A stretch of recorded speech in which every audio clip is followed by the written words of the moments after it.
दैत्य है, उनका नाम केसरी।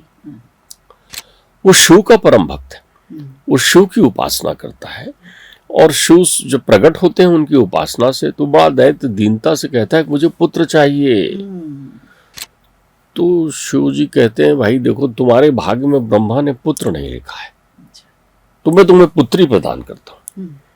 और परमात्मा शिव उनको एक सुंदरतम विश्व की कन्या प्रदान करते हैं, उसका नाम अंजना होता है।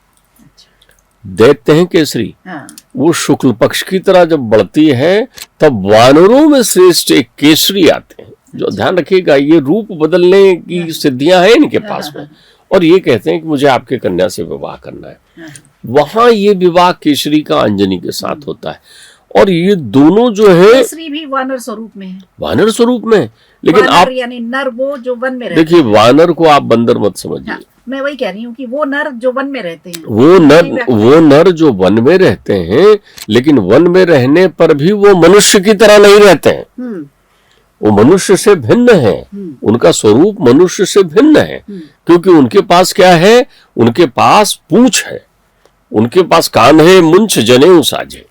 वो एक नैष्टिक ब्रह्मचर्य को प्राप्त करने वाली सिद्धियों से युक्त होते हैं। तो वानर को ऐसा साइंटिफिक मत समझिए कि वो जंगल में रहते थे इसलिए, उनकी सिद्धियां देखिए मैं आपको बताऊं, जब पूरे राजसी उसमें रहते थे, राजा है, नहीं एक बात समझिए, उनका जब अवतरण हुआ है, यहाँ पर ध्यान रखिए, ये भी जो है वेंकटेश गिरी, पंपासुर के पास वेंकटेश गिरी नाम रख दिया, नारायण पर्वत को वेंकटेश गिरी कह रहे हैं।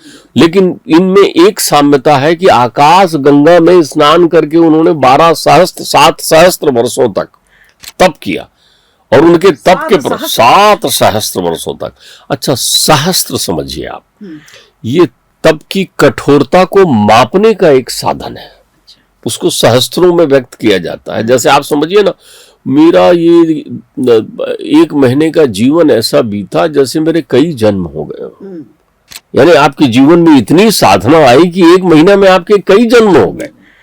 हिरण्यकश्यप तपस्या करने जा रहा है और देवताओं के 12 दिव्य सहस्त्र वर्ष तपस्या करके जब लौट रहा है तो प्रहलाद 5 वर्ष का है।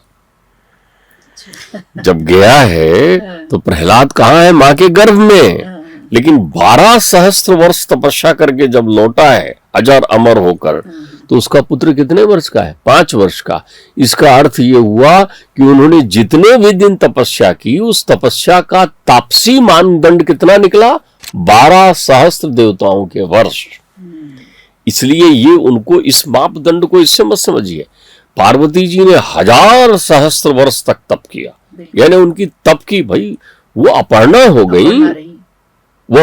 गई, जल छोड़ दिया, वायु छोड़ दिया। तो उसके बाद वो वर्ष, जब भी आप दुनिया के तत्वों से विरक्त हो जाते हैं तो दुनिया के वो तत्व काला अवधि से आपको बाहर कर देते हैं। तब वो अवधि शुरू हो जाती है जो देवताओं के द्वारा निश्चित होती है। तब आपका एक एक पल देव वर्ष की तरह बीतता है।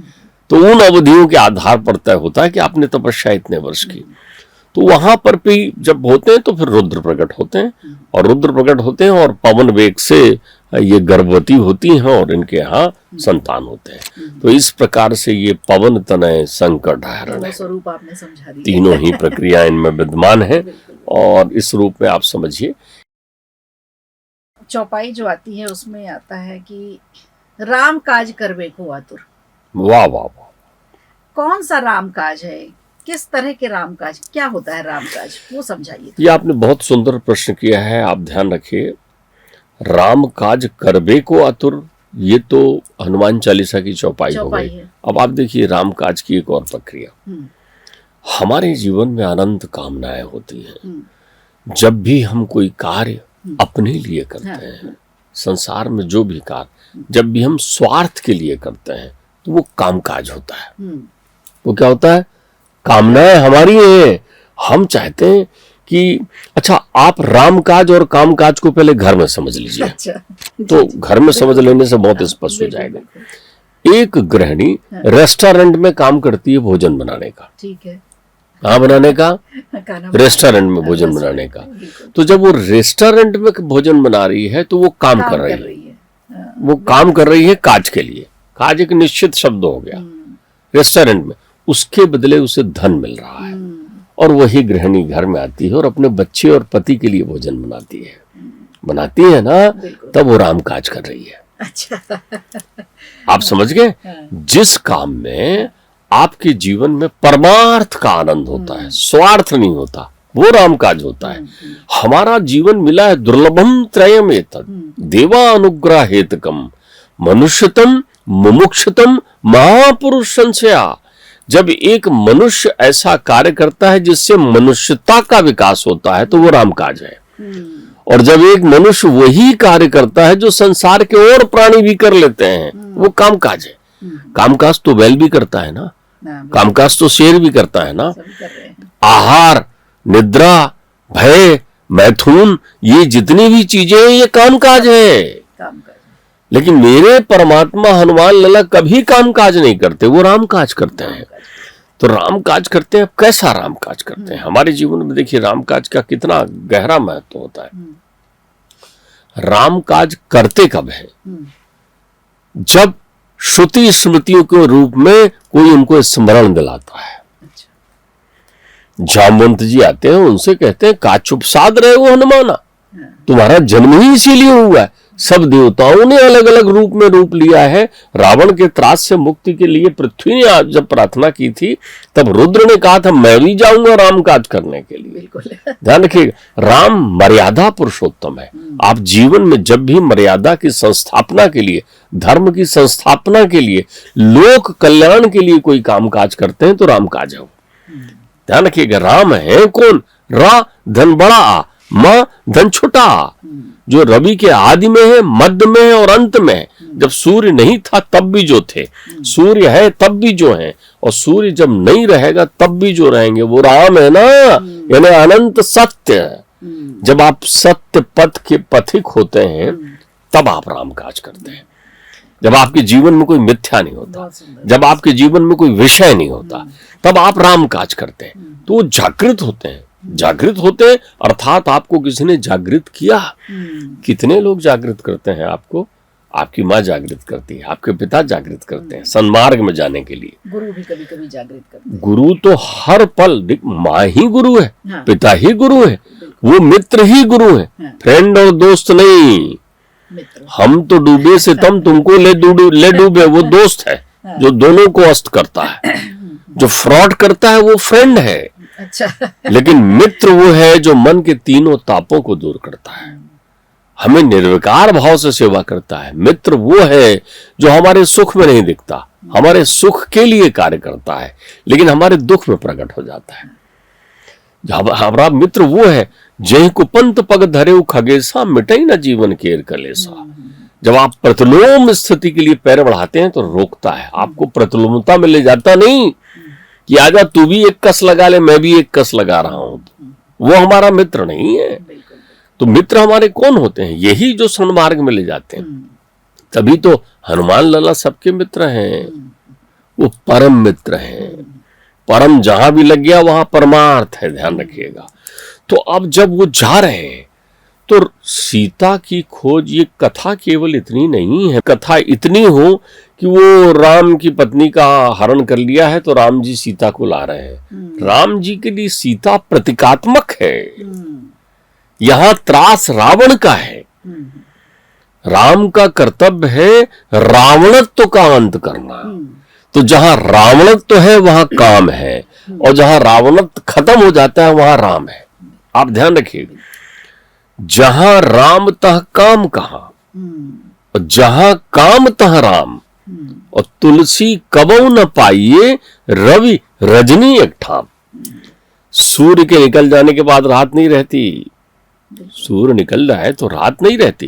अब आप देखिए हनुमान लल्ला वहां से चले, तो जब चले तो समुद्र ने कहा भाई मैनाक को, मैनाक इंद्र के भय से छुपा हुआ है समुद्र के भीतर, उसके पंख हैं आज भी, उसके पंख हैं। मैनाक पर्वत आज भी समुद्र के भीतर है।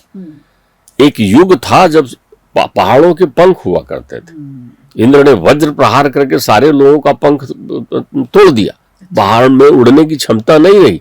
एकमात्र समुद्र के भीतर मैनाक है जिसके आज भी पंख है।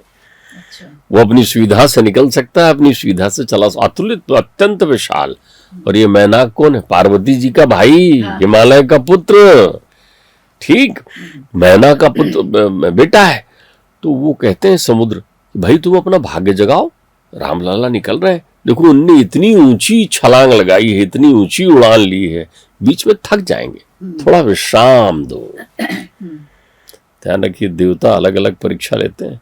जो अपने जीवन में परमार्थ चाहता है, जो अपने जीवन में आराम चाहता है, काम में थकावट होती है, काम काज में थकावट होती, राम काज में नहीं होती। एक महतारी अपने बच्चे के लिए रात भर जगती है, वो राम काज है। एक पुत्र अपने पिता के लिए पूरी रात जगता है। डॉक्टर ने 72 घंटे कहा है, देखना है, वो एक पैर में खड़ा है, वो मंदिर जाता है, वो देखता है मेरे पिता की तबीयत कैसी है, बैठा रहता है, वो थकता नहीं। थकावट काम में होती है, राम में नहीं होती। राम काज करके तो मन हर्षित होता है। आप सड़क से निकल रहे हो, कोई भूखा व्यक्ति आपको दिख जाए, कोई गरीब आपको चिल्लाते दिख जाए, कोई ठंड में तड़पता हुआ दिख जाए और आप उसे साल उड़ा दें, जब आप वहां से चलेंगे तो दिन भर की थकावट खत्म हो चुकी होगी, आपको लगेगा आपने अच्छा काम किया। तो जब भी आप अच्छा और सच्चा काम करते हैं तब आप राम काज करते हैं। तो हनुमान लला जब वहां से निकले तो निकल कर वो बाहर, वो सामने आए मैनाक, मनुष्य का रूप भी धारण किया, देव रूप में आकर उन्होंने कहा नमस्कार करते हुए कि भाई आप थोड़े पल मेरे पास विश्राम कर लें। समुद्र देवता और सभी देवताओं की इच्छा थी कुछ मीठे मधुरिम फल खा लें, कुछ पल आराम कर लें। देखिए विनम्रता कितनी है, राम काज में अहंकार नहीं होता। हनुमान तेहि परसा, छूते प्रणाम करते, कर पुनि कीन प्रणाम। आपका बहुत बहुत धन्यवाद, आपका साधुवाद, उन देवताओं को प्रणाम। राम काज कीने बिना मोह कहाँ विश्राम। तो जब तक वो काज करके नहीं लौटूंगा मुझे विश्राम नहीं मिलेगा, ध्यान रखिएगा। तो हम अपने जीवन में मनुष्य का स्वरूप धारण करके राम काज करने आए हैं, लेकिन हम यहाँ संसार की संस्कृति में पढ़कर, माया में पढ़कर काम काज करने लगते